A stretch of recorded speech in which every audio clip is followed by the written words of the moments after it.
Diana. Fighting does not make you a hero. What if I promise to be careful?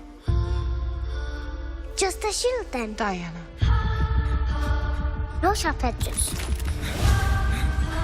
Be careful of mankind, Diana.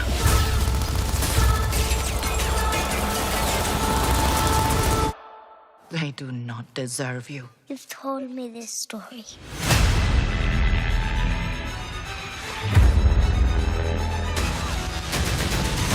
What is this place? Who are you people?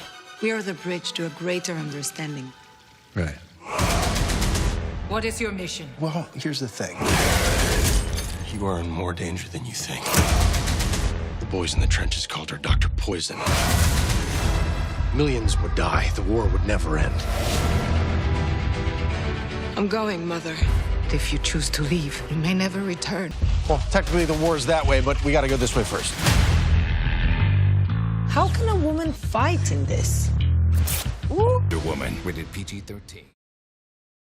Hey YouTubers, it's raining trailers, so let's break down this new Wonder Woman, and we gotta talk about some Justice League. I'm so happy about all this footage. This is the best trailer so far. There is a new round of the Flash Ring giveaway too. All you have to do to enter is be a subscriber, leave a comment on this video. I'll announce a new winner at the end of this. But they did this weird thing where they opened the trailer almost like they cut it weird because of that pop song, We Are the Warriors, and they reuse a shot from later in the trailer. So I don't know if this was an editing error or they made to make it this way, but I think it's fine. Big confirmation though, before I go through this shot by shot, is that they finally call out this character is Dr. Poison. The men in the trenches call her Dr. Poison. So she's actually called Dr. Maru, that's her real name in the movie, but the Dr. Poison character in the comics has always been a big Wonder Woman villain. Now there's been a couple different versions, but the most modern iteration is a younger character on par with Wonder Woman's age. But obviously this is happening way back during World War I, so pretty much all these characters, regardless of what happens to them in the movie, would have died of old age by now. But they do this thing where they open the trailer with her stepping out onto the battlefield, getting ready to be a fighter, just as her mother is telling her this bedtime story saying that you don't have to be a fighter to be a hero. What is the difference between what she was created to be and what her mother wants her to be? So if it wasn't clear, Wonder Woman was born on Themyscira. The Amazons were created before Themyscira. So Wonder Woman comes after all this big Justice League battle, after all the craziness that caused the need for Themyscira, just like you're seeing in World War I here. Ares, the god of war, loves this. He thrives on war. As they're saying during the trailer, there'll be war forever if Dr. Poison is successful in developing her new weapon. But in ancient times, Ares caused all these problems, so Zeus created the Amazons to bring peace. Ares went against them, started killing the other gods. Zeus was able to create Themyscira, and there's like a bubble over it, so you can tell why people haven't found it before. Steve Trevor accidentally finds it, but as part of Themyscira, there's a lot of mystical things going on. They call it paradise, but it is very literally paradise because they are immortal. If you haven't read it, there was a free Comic Book Day Wonder Woman issue where they actually do a really good job of explaining what it is to live on Themyscira as one of the Amazons in a really simple way. So as long as they live there and do not leave, they're immortal, they have paradise, nobody can touch them because it's hidden from the rest of the world. But because Steve Trevor comes and tells them about this poison while he's lassoed up, I love the fact that they lasso him when he's doing this. Wonder Woman, not having lived through all the crap that was humanity a long time ago like the other Amazons, is moved by the tragedy and says, oh my god, I have to help everyone. So when she leaves, she gives up her immortality, but she's part demigod, so she does age at a vastly slower rate than normal people. But had she stayed, she would have lived forever.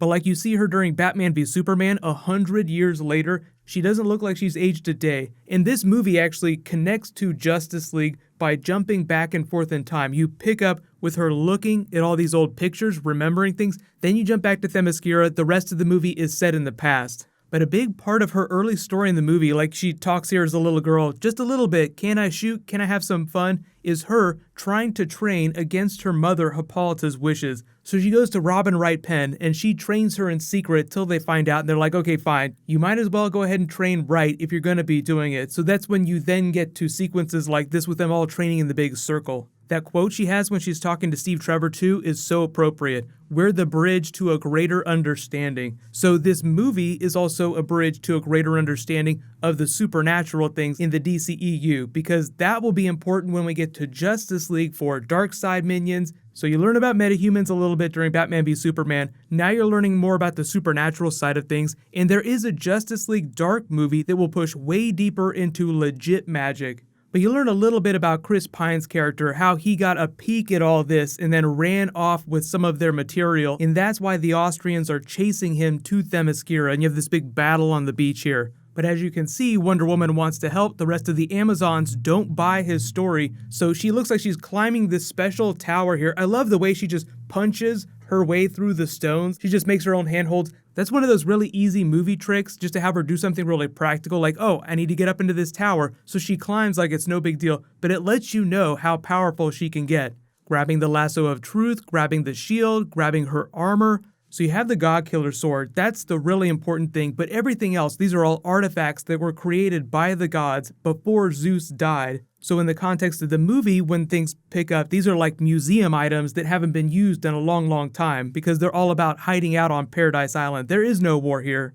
I love her quote too, right to war, let's get to it. Nope, we gotta go the other way first. Then you have the fish out of water comedy. How do you fight in this? This is ridiculous. Who is this young lady? You see Ares again? I don't know what his human name is, but he's just a British lord. We get a slightly longer version of that scene cut over this footage that we've seen several times of her just jumping in and taking out all these people in this room simultaneously. The real big thing here, though, is her absorbing this energy blast, or at least deflecting it with her gauntlets. But no idea what kind of energy is, where it's coming from. It's got to have something to do with the final boss fight with Ares, just because of the way everything looks crazy in the background here. There's that big explosion later in the trailer. We don't know much about what the weapon does. It's just one of the MacGuffins in the film. Like, that's the thing that helps carry the story forward. There's a weapon they're developing. We need to go stop them, or else war will cover the earth. But they are very careful not to actually put a full-on shot of Ares in this. And I think that's the smart thing to do, because we have a pretty good idea what he looks like. This is kind of a sideways shot of him.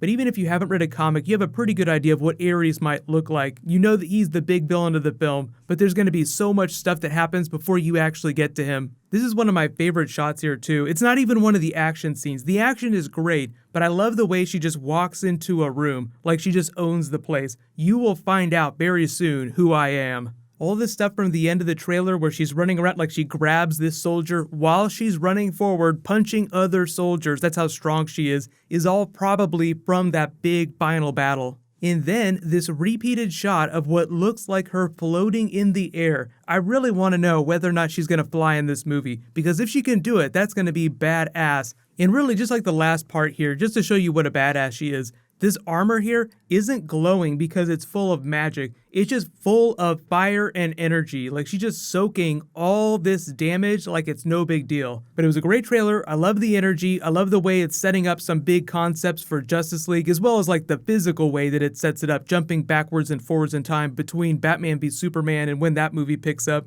But there hasn't been any confirmation other than a line of dialogue that isn't in the trailer where Hippolyta says to the other Amazons after Wonder Woman has left, maybe we should have told her the big secret. So there's some big secret they don't reveal to Wonder Woman before she leaves to go fight this war. So that could be a Justice League thing, or that could be an Ares thing. And I think it's more specific to Ares' character, just telling them about the way he cloaks himself in humanity. Because when she's standing here talking to him, it sounds like she has absolutely no idea who he is. Well, let me know in the comments what's your guys' favorite thing about the trailer. What are you most hype about for the Wonder Woman movie? I feel like the energy is so much better than you saw in the earlier trailers, so people are just getting more and more excited as we get closer. Leave all your requests if there's any comic book explainers or any Justice League videos you guys want. But congratulations to the latest giveaway winner, Hitman Quinn. Please private message me so I can get your contact details. While you wait for my next video, click here for that Spider-Man Homecoming trailer and click here for brand new Flash. Thank you so much for watching. Let's high five.